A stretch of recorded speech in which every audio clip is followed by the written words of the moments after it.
Surgical procedures are basically for therapeutic purposes, but sometimes they can prove fatal for a lot of patients. It depends upon the conditions and it depends upon the causes that are basically makes the foundation for the death in different cases. So we'll be discussing that over here, why some surgeries prove to be fatal for some individuals. Now, the decision-making power is again very important on the part of the clinician, and as well as being the close relatives and as well as being the patient himself. He should decide whether or not the surgical procedure was necessary to be performed or not. Because sometimes it happens that the surgical procedure is not that important and it proves to be fatal for the person on whomsoever the surgery was performed. Now, there are a lot of causes for these kind of fatalities. The leading causes are basically the neglect on the part of the clinicians, and it can also be some allergic reactions due to the anesthetics or due to the other drugs that were used during the surgical procedures. So all of these phenomena, they basically go hand in hand whenever a surgical procedure is performed, and they form the foundation for the fatality of the person on whom the surgery was performed. So one has to be very careful when one is choosing whether to opt for a surgery or not. And as a clinician or as a practitioner and as a surgeon, practicing surgeon, one should be quite vigilant that one should not perform any neglected surgeries. And I'll give you a lot of examples in which the fatalities were caused due to the part of the neglect on the surgeon. So it's again very important to be quite vigilant while performing the surgeries. Now, in this section, we'll be discussing the deaths due to the surgery, why they caused, and what are the different researches that are related to these kind of deaths. Now, the definition again is very important. How do you define the deaths that were caused due to surgery? Because the time period again is the mainstay over here. It's almost the critical and the crucial time period that we'll call that whether the death is still related to the surgical procedure or not. Then we'll be discussing the autopsy in deaths associated with surgery, or if we are suspecting that this death was caused due to some allergic reaction that was due to the anesthesia that was given, whether it was a general anesthesia or whether it was a local anesthesia. There are different drug-related allergies that come into action, and even these anaphylactic reactions can prove to be fatal for the person or the patient. Now, the autopsy procedure in such deaths that were caused due to surgery are again very important, and we'll discuss what we'll look for and what are the specific findings. We'll give you examples of different past history cases in which the death was caused due to neglect on part of the clinician. So all of this will be discussed over here in this section. Now, deaths that, how do you basically define the deaths that were caused due to surgery? As I was already mentioning, the fact that deaths that occur during or within a short time after the surgical operation, invasive diagnostic procedure, or whether in a condition in which an anesthesia was given. Now, it is very important to mention over here that the short time period that is discussed over here in this definition is not quite highlighted. What is the time period? Quite specific. It can be a week, it can be a month, it can be a year that cause a death in a person. So this time period is not quite well defined in this definition. And after the surgical operation, so it can be a proper surgical operation in which general anesthesia is given, and it can be an operation in which only a local anesthetic was given, but still it proved to be fatal because the person on whom the surgical operation was performed was anaphylactic or was proved to be allergic to some sort of an anesthetic agent that was used during the procedure, or whether to some drug that was used during the hospital stay or during the whole procedure. So that is again very important over here to emphasize and to analyze the whole situation.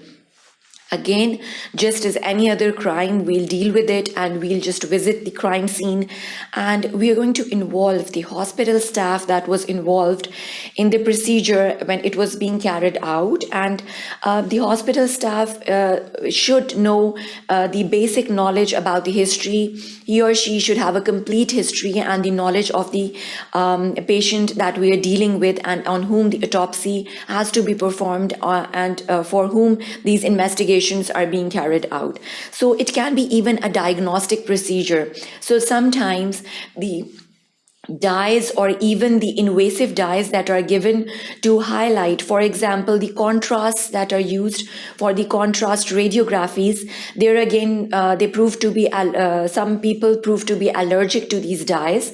And so they basically show an anaphylactic reaction to these dyes, and that is going to prove fatal for such a person.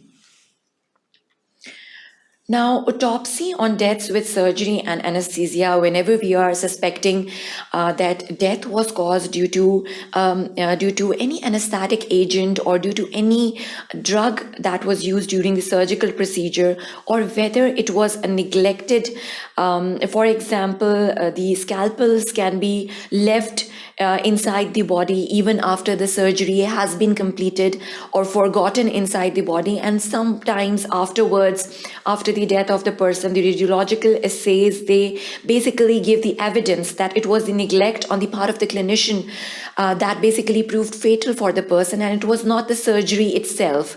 So it is again very important over here.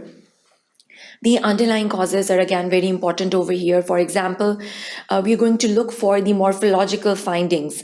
The external findings are again very important, and we are going to look for any abnormalities or any particular rashes, or it can be any trauma that is visible on the external surfaces. And while writing down an autopsy report, we're going to write down completely what went wrong during the surgery or during the anesthetic procedure. So these are all the findings that we're going to write down.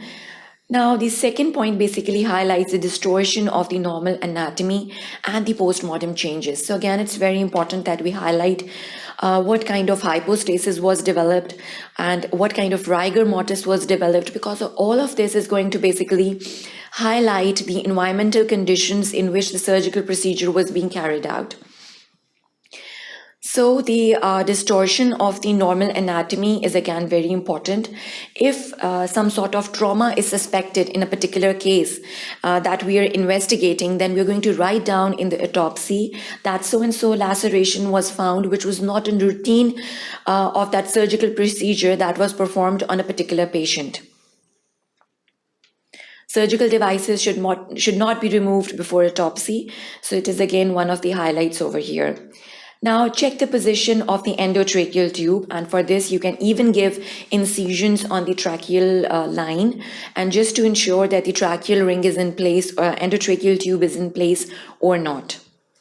Pre-autopsy radiographs are again very important over here, and esophageal intubation is a small primary incision is given in the midline of the neck, and the ring of the edematous esophageal mucosa is just located, and the distension of the stomach and the intestines due to the anesthesia that was given is also looked for, just to make sure whether the procedure was done under the general anesthesia or not.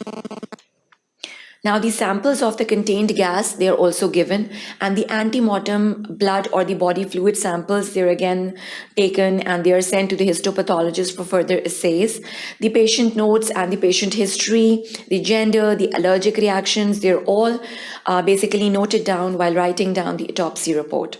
The nursing records are also noted down during the whenever you're writing down autopsy in a particular case, and the discussion is always carried out on the autopsy table. Now, with whom you're going to carry out this discussion? It is going to be the nursing staff. It is going to be a doctor who was involved in the surgical procedure. So he's the mainstay over here, and he's the eyewitness in such a situation. Surgical emphysema, pneumothorax, and air embolism, all signs for all of these are again very important. Air aspiration into open veins or venous sinuses it is again looked for, and infusion or transfusion mishaps. It has to be kept in mind that all of this can be an anaphylactic reaction to a wrong transfusion that was given. So we have to exclude any natural diseases as well, for example, the drug involvement, etc. And the post-mortem analysis of the inhalational anesthetics is again looked for. Blood samples are taken, and we have to have the full glass tube. The anticoagulant is there, and we have to put a preservative. For example, for blood, we use sodium fluoride as a preservative. Now, tissue sampling is again very important, and we store the tissues between the temperatures of -5 to 4 degrees centigrade. So these are the temperatures that we have to keep for the tissue samples. So in this section, basically, we dealt with how are we going to investigate a case in which we are suspecting a death that was caused due to a surgery. So that is the end of this section. Thank you for watching sqadia.com.